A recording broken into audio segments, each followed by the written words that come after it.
The corner, the corner, the corner.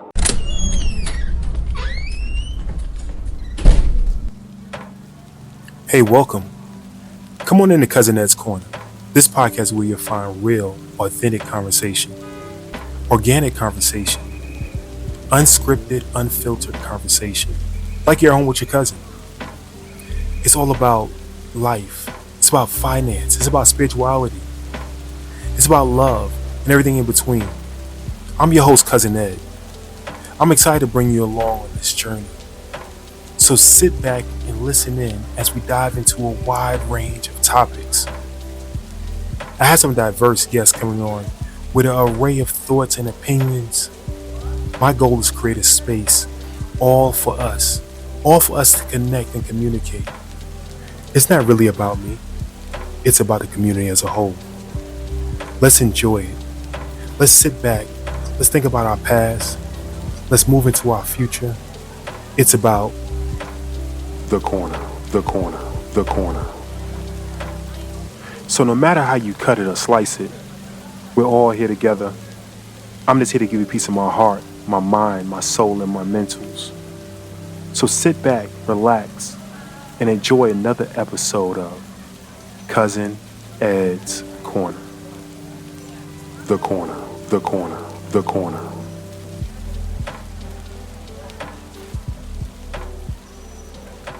What's going on, fam? What's going on, fam? We are back. We're back with another one. It's your boy, Cousin Ed. Yes, indeed. Yes, indeed. It is another one. My sister wins. We all win.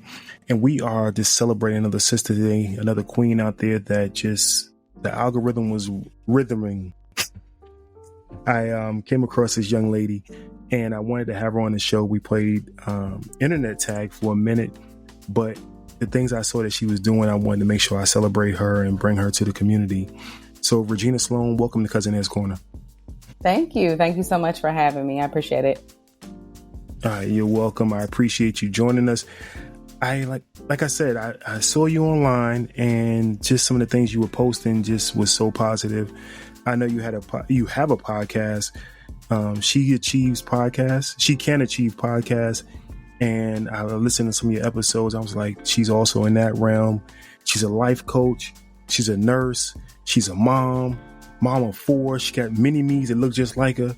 I was like, she's doing a lot, but she's helping other people, especially other moms, help with being overwhelmed. So, like I said, I wanted to just, I could read bios all day long, but I wanted to bring you on so they can hear more about you as well. So, once again, thank you for joining me. I always like to start off and say, listen, I don't want to hit a pamper story, but please let us know a little bit about yourself, how you got started, and what brings you to the point today. Yeah, thank you. So my story starts off in childhood and teenagehood like everybody does. I had the typical upbringing in a Black culture. My mom was overwhelmed doing all the things she could do with the tools she had. And we were raised like most Black folks in the community. I was a teen mom at 15. And funny, not so funny story is that I actually planned that pregnancy.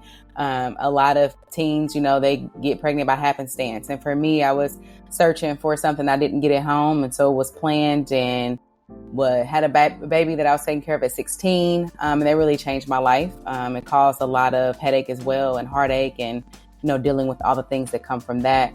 I've also experienced a lot of trauma in my life, losing my brother, a couple of my brothers, my dad. So I've had a lot of negativity go on. And I share all that to say that, I've had some really low spaces in my life where it was really hard to keep going. It was really hard to finish high school. It was really hard to finish college and, raise children. When I was in college, I think I had 2 by then. And so, really to raise them and then raise them in a different way than how I was raised. And so when I reached that low point, I still had to pull from somewhere within and God and my own self and what I wanted and really go out and find what I needed to help me move forward. And I did by many different ways of therapy for years. I learned about coaching. And so that's where I started picking it up for myself. It completely changed my life. And that's where I spend most of my time. I did go to college to be a nurse. I still am a nurse. So I work my contracts, doing that. But I really, even in that career, I noticed that people don't necessarily have a health problem. Usually it's a mindset problem, how we think about our life, our experience, the way we eat, the way we move around, the people we spend our time with, the energy that we put, our thoughts in really matter. And so that's where I choose to spend a lot of my time. And I do that by way of helping women really change the way that they think. Man, that's a story by itself.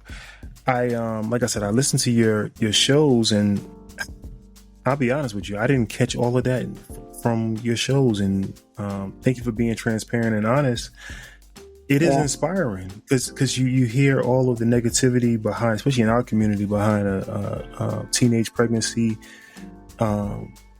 Just seeing you right now today is inspiring by itself, and you can teach others and help inspire young people that say it's not over. It's not what God says is over. So having you mention God in that statement as well, I was already praising him before you even said his name, that you're doing everything you're doing today, and he brought you this far. So it's a testimony to him and a testimony to your resilience and your belief. So praises all to him. I want to go back. You did shock me. Now you said planned. I gotta pause there for a second. Planned at 15. So you look young, so he gotta be maybe 5 or 6 right now. But I'm only joking. But so he's actually graduating high school. His graduation is Friday. I say that because, yes, you did not hear any of that on my podcast. And, the podcast is fairly new. It's a little over a year old. And as I do this work for the community, I'm also tapping into what's required of me, right, to do this work. And so I just play around with being my authentic self in all the spaces I'm in. And so you asked me, and I'm like, it just came up, and I'm really working on being authentic, right? And just sharing parts of me, because a part of what I do is to really normalize. I have healing hour conversations on my podcast, and that's when I have women come on and we talk about these things, but it's really to normalize these things that we have in society decided are taboo or not real or, aren't happening, when in actuality they are. And the more we can normalize it and have conversations about it, the more we can do the work to help solve whatever issues they're causing. But in saying that as well, you show that it can happen and what can happen from it, and it's not always something that's traumatic, could be, but you can get through the trauma behind it, and with support and with, like I said, with God, anything is possible, and it's not a death sentence, or it's not over. That's the main thing I want people to understand. And I don't think you're an exception. You know. It happens in this community a lot, but you're not an exception. So it's want other people to know that. So how'd you become a life coach? What brought you from that to want to help others? Yeah. I think I've always been interested in personal development. So I've always had something in me that is like wanted to do better and be better. But more specifically, this is my 13th year as a nurse. And so I've taken care of people, most of my career being spent with helping people, that are actively dying, like help them die comfortably. And of course, that comes with helping the family process that. And then the other half has been spent in ICUs, where most of the time these people are not planning for this death and people are still dying, and, different things are happening, and they're from 20s, to older. So I've experienced a lot of different experiences in the hospital and have helped families through that. But through all of that, though, even, day to day, where I'm just taking care of people and nothing crazy is happening, I began to notice, I say about 6 or 7 years ago, just being like the way we thought about ourselves and about people and about life and about what's possible, like that truly does create our reality, because our thoughts drive like the way we feel, and our feelings really, those are what drive our actions. And so when I started to learn about that, and of course I was feeling really low at this point, and just like, there's got to be more out there. And of course, me being really interested in, personal development, I started researching and YouTubing and all the things. And I came across coaching, and I got myself my own coach, which my first coaching experience was really around parenting. I was really struggling. My son, I think, was hitting into his preteen years, my oldest. And I was parenting in a way that I was parented, but I didn't like, the relationship that was creating. So got help there. And then, my own self-concept and how I felt about me, being angry and irritated and anxious all the time. So I've had help in so many modalities. And so for me, the transformation that I have experienced and the power that I have knowing what I know now through those experiences, it's like when you experience certain things, you just feel compelled to like share that with other people. And another part of that too is like my husband has been an entrepreneur since I've known him. And so I've always thought that was interesting. And so, maybe 2018, 2019 or so, I started to really just get creative and imagine like what life would be like if I was working for myself and helping people in the way that I wanted to and not necessarily confined by the rules and regulations at the hospital. So that's where life coaching came in at. Well, you speak of your husband. I look at the king and I look at the family. How do you manage being a full-time nurse, mom of 4, wife, and a life coach? How do you balance all of that? A calendar. Like I'm telling you, no, it seems really like a lot when you think of it, and it is. But I do think the power of what we're thinking about, like how I'm thinking about what I'm doing, really helps me to show up. So I have really, really great on and off switches. When I'm working, I'm working. When I'm not, I'm not. Mm-hmm. And I always, when I plan, I am putting in my time for myself. I'm putting in time for my family. I'm not rushing anything for my business. I don't overwork with my W-2. I don't work overtime. I don't do any of that. And so it's really balancing my time, like the actual time I have, right? Like, what am I doing with this time? Is it most important? And should I be working or should I be with my family?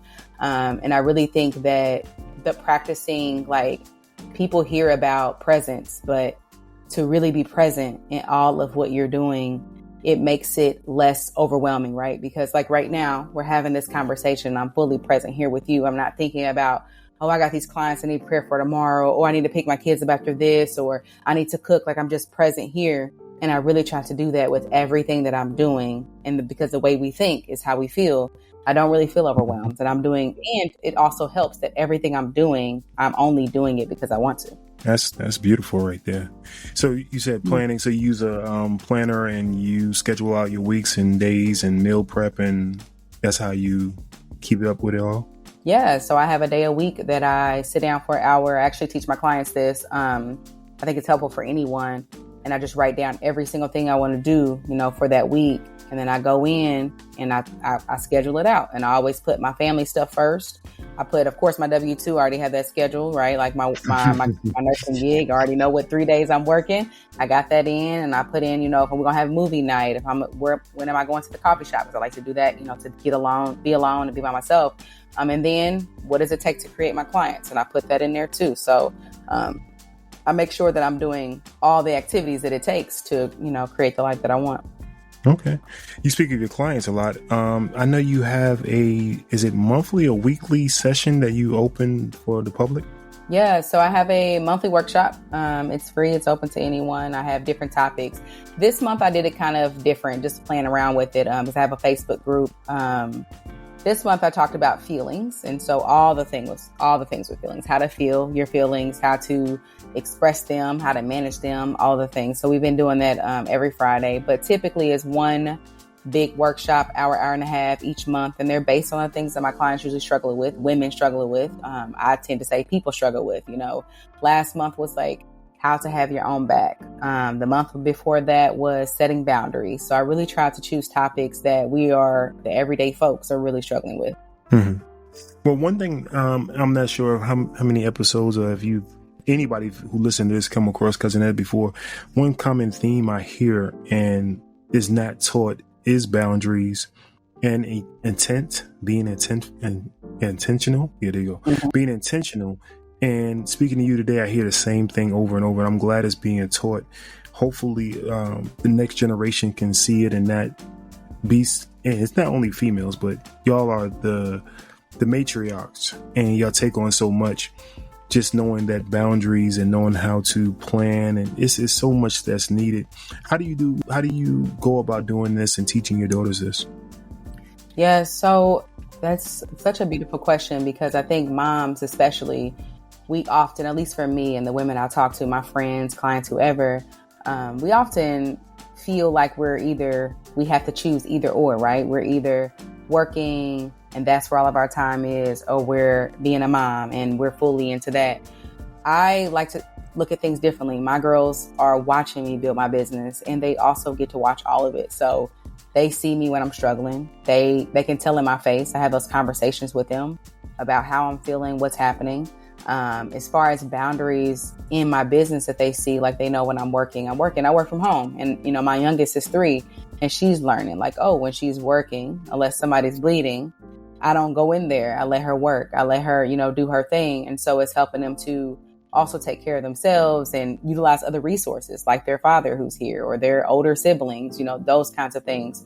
I also think in general, whether it's business or not, having conversations with them about how they're feeling and acknowledging that is the most powerful thing that I can do, because a lot of us that struggle with boundaries and not only setting them, but then upholding them is because we weren't really raised in that, right? Like we didn't get to have our feelings and no, I don't want to do that. Like it didn't matter for the most part what you wanted to do. You had to do what someone else told you to do.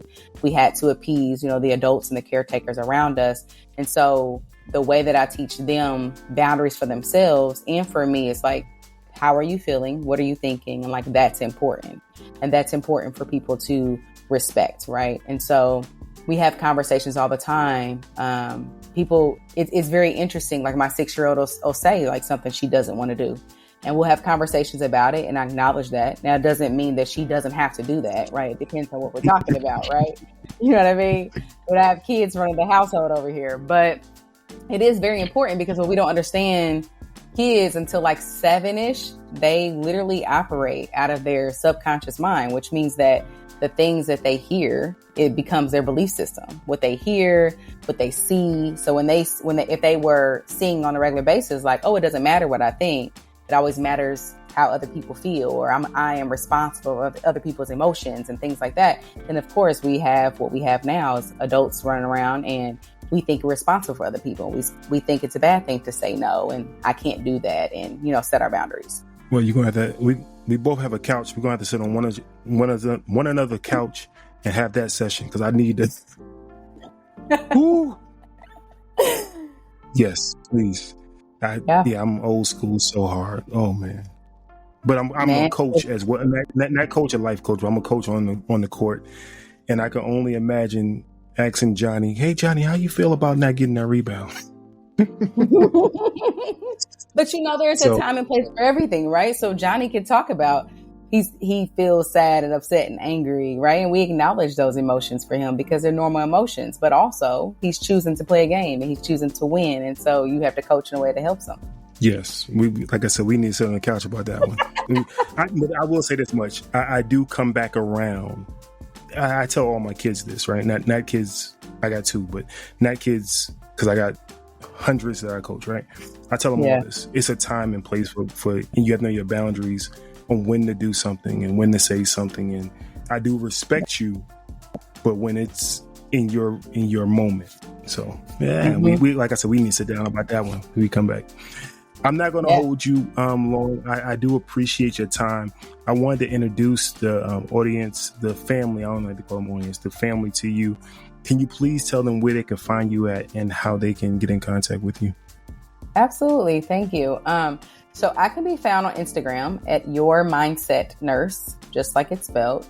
I can be found on Facebook at Regina Sloan. I'm open to all friend requests. I use my social media to help people with their day-to-day. So when you said the algorithm, I'm like, yes, it's working in my favor. I post, I create posts to really, I think about like, what is someone struggling with? And I really try to create solutions for them right there in the post. So people really enjoy being connected with me online. My email is info@reginasloancoaching.com. And then my Facebook group is She Can Achieve. That's where I host workshops. I do coaching in there, just many different modalities and ways that I serve folks. I also offer obviously one-to-one coaching. If anyone wants to take any work deeper, if they're listening, they know they're looking for a coach.